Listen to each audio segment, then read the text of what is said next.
Simpleng ulam ulit tayo for today's video, shrimp with egg and tomato.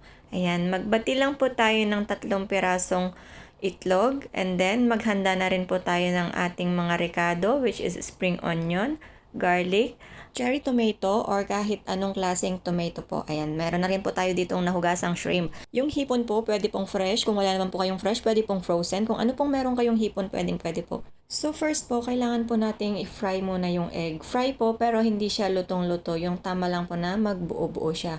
And then, iset aside po natin. Saka po tayo maggisa ulit in the same pan. Huwag na po nating hugasan kasi itlog lang naman po yan. So maggisa po tayo ng garlic. Tapos ilagay na rin po natin yung cherry tomato or kahit anong klaseng kamatis na meron po kayo. Tapos ilagay na rin po natin yung hipon. Ayan. Tapos ang seasoning po natin, chicken powder, oyster sauce, sugar, at saka konting white pepper.